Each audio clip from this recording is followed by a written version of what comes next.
Bienvenue dans le podcast à contre-courant, le podcast des mères audacieuses, le rendez-vous inspirant qui met en lumière des femmes et des hommes qui ont choisi de redéfinir leur trajectoire, de créer leur propre voie et de conquérir leur indépendance. Je suis votre hôte, Nathalie Grimaud-Morvillet, et je suis honorée de vous accompagner dans ce voyage extraordinaire. Après plus de 15 ans en tant que salariée dans le domaine du marketing digital et après 4 discriminations à la maternité, j'ai décidé de prendre mon indépendance pour mieux profiter de mes enfants sans renoncer à ma carrière professionnelle. Avec la tribu digitale, j'aide désormais les parents à en faire de même. Dans ce podcast, à chaque épisode, nous vous présenterons des histoires captivantes de mères audacieuses, de pères engagés, mais surtout de parents déterminés qui ont trouvé le courage de se réinventer pour mieux concilier leur vie personnelle et professionnelle. Qu'il s'agisse de maman, de papa ou de famille, notre podcast est un espace où chacun peut trouver une source d'inspiration, de conseils et de perspectives pour embrasser un avenir empreint de flexibilité, d'épanouissement et de conciliation, ainsi que de succès. Si vous êtes à la recherche de nouvelles manières de penser et ou de travailler, ou encore d'astuces, c'est le podcast qu'il vous faut. Prenez dès à présent votre boisson préférée et c'est parti! Retrouvons-nous dans le nouvel épisode du jour.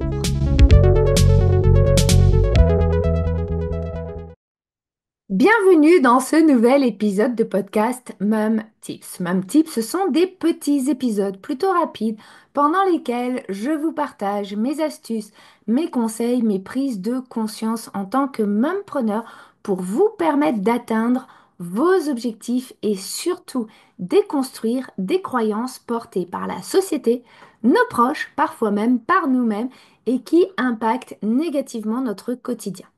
L'idée de ces petits épisodes, c'est de vous permettre de passer à l'action avec des conseils qui parfois casseront les codes de la société.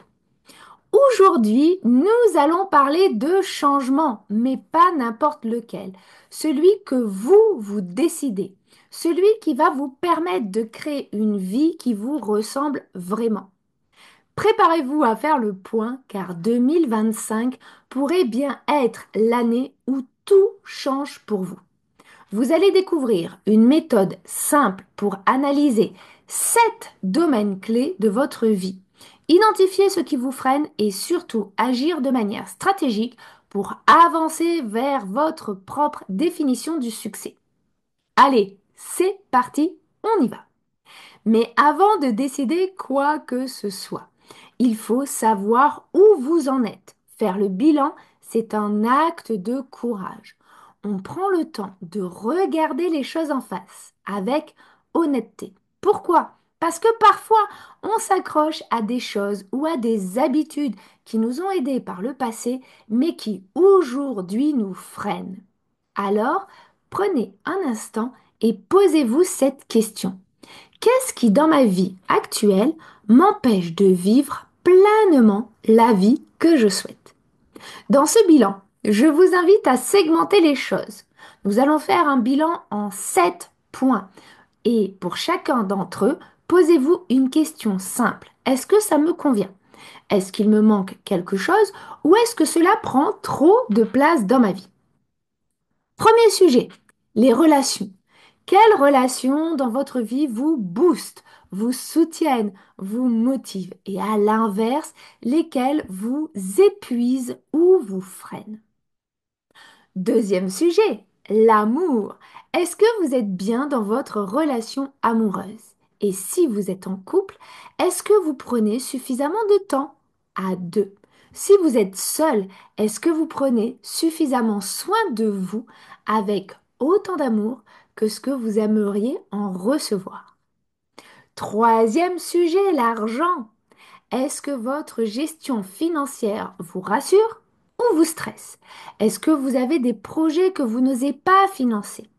Ou au contraire, dépensez-vous dans des choses inutiles qui vous éloignent de vos vraies priorités? Quatrième sujet, la santé. Êtes-vous en forme? Dormez-vous assez? Prenez-vous le temps de bouger, de manger sainement? Ou est-ce que la santé est souvent relégué au deuxième plan, voire au dernier plan. Cinquième sujet, la mentalité. Quelle croyance limitante vous empêche d'avancer? Est-ce que vous vous dites parfois, je ne suis pas assez bonne, ce n'est pas pour moi, ou encore, je n'ai pas le temps? Sixième sujet, les loisirs. Est-ce que vous avez des moments rien qu'à vous pour vous déconnecter, vous amuser ou encore rêver? Ou est-ce que votre quotidien est rempli de contraintes et de responsabilités? Enfin, septième sujet, professionnel. Est-ce que votre travail vous motive? Vous apporte-t-il de la satisfaction? Ou est-ce qu'il vous détourne de vos vraies priorités professionnelles et familiales? Prenez quelques instants après cet épisode pour réfléchir à chacun de ces points et notez vos réponses en toute honnêteté. Une fois que vous aurez identifié ce qui ne fonctionne pas, ou ce qui prend trop de place, ou ce qui n'en a pas assez, il est temps d'agir. Et l'un des outils les plus puissants pour cela, c'est le mot non. D'ailleurs, nous en avons déjà parlé dans un précédent épisode de Mam Tips. Je vous mettrai le lien en description. Dire non, ce n'est pas être égoïste. Dire non, c'est se respecter. Respecter ses priorités et se donner la possibilité de dire oui à ceux qui comptent vraiment pour nous. Exemple concret pour apprendre à dire non. Dans le travail, par exemple, je dis non aux réunions inutiles, au travail gratuit ou aux heures supplémentaires qui empiètent sur le travail de ma famille. Dans la vie personnelle, je dis non pour répondre à des clients après une certaine heure ou aller à des événements juste pour faire bonne figure. Identifiez à qui est-ce que vous avez le plus de mal à dire non. Est-ce à votre chef, à vos amis, à votre famille ou peut-être même à vous-même? D'ailleurs, dire non ne veut pas dire être froide ou dure. Il y a des façons simples et douces de poser vos limites. 1. Vous pouvez remercier. Merci de penser à moi pour telle chose. 2. Vous pouvez expliquer. Mais en ce moment, je dois me concentrer sur autre chose. 3. Proposer une alternative. Je te propose qu'on en reparle d'ici quelques semaines ou quelques mois.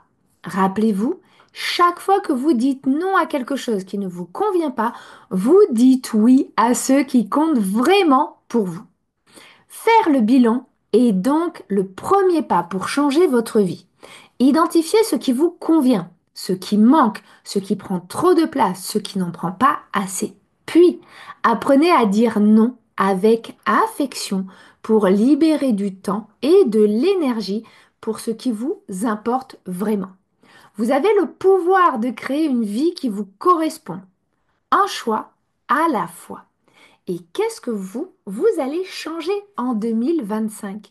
Car oui, vous méritez d'être heureuse et épanouie selon vos propres termes. Si cet épisode vous a inspiré ou aidé, n'hésitez pas à le partager avec une amie ou sur vos réseaux. Et souvenez-vous, chaque petit pas compte pour avancer vers la vie qui vous correspond vraiment. Alors, dites-le nous également avec un like, un commentaire ou encore 5 étoiles sur votre plateforme préférée. Nous continuerons ainsi à avancer à vos côtés. En attendant, je vous souhaite à chacune et à chacun de passer une excellente journée, après-midi ou soirée et surtout, prenez soin de vous.